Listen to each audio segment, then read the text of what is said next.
গাইবান্ধার বালাসী ঘাটে মাছের বাজারে কমেছে সরবরাহ, দামও ঊর্ধ্বদিকে। এ বিষয়ে বিস্তারিত জানাতে আমাদের সাথে যুক্ত হচ্ছেন আফরোজা লুনা।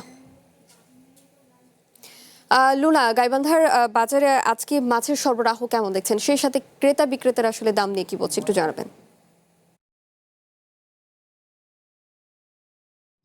শাওন, আপনাকে ধন্যবাদ।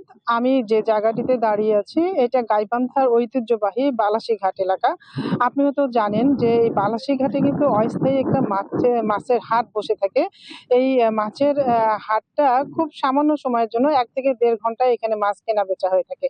তো আমি যদি বলি যে জেলেরা রাতভর ব্রহ্মপুত্র সহ আশেপাশের বিভিন্ন নদী থেকে মাছ আহরণ করে এবং ভোরের আলো ফুটতেই নৌকা যোগে এখানে তারা মাছ বালাসীঘাট এলাকায় মাছগুলো নামিয়ে নেয় এবং এই মাছ কিনতে কিন্তু গাইবান্ধা শহরের বিভিন্ন এলাকা থেকে এবং দূর দূরান্ত থেকে ক্রেতারা এখানে আসেন মাছ, বিভিন্ন দেশীয় এবং নদীর টাটকা মাছ কিনতে।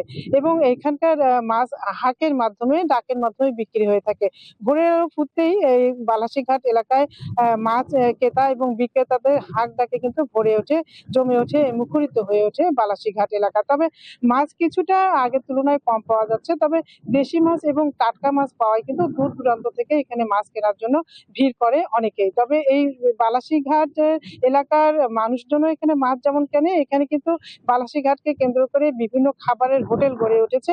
এই হোটেল মালিকরাও সকালবেলা এই টাটকা মাছ কিনে হোটেলে বিক্রি করে থাকে এবং এই মাছ খাওয়ার জন্য দূর দূরান্ত থেকে এই হোটেলগুলোতে যেমন ভিড় জমায়, তেমনি কিন্তু ফুলছড়িঘাট, বালাসীঘাট এবং উল্লাবাজার, ভরতখালী থেকে বিভিন্ন পাইকাররা এখানে আসেন এবং এই মাছ কিনে নিয়ে যেয়ে তারা কিন্তু বিভিন্ন বাজারে বিক্রি করে থাকেন। এছাড়াও শহর থেকে বিভিন্ন নারী পুরুষরাও আসেন এখানে টাটকা মাছ কেনার জন্য। তবে মাছের সরবরাহ কিছুটা কমে যাওয়ায় মাছের দাম কিন্তু অনেক বেশি। তবে এখানে খুচরা মাছ বিক্রি করা হয় না, এখানে ডাকের মাধ্যমে একযোগে খাঁচারি এবং প্লেটে মাছ বিক্রি করা হয়। তবে ক্রেতারা বলছেন অন্য দিনের তুলনায় মাছের বাজার একটু চড়া, তবে এখানে টাটকা মাছ পাওয়া যায় বলেই ক্রেতারা কিন্তু এখানে আসেন এবং ভিড় করেন।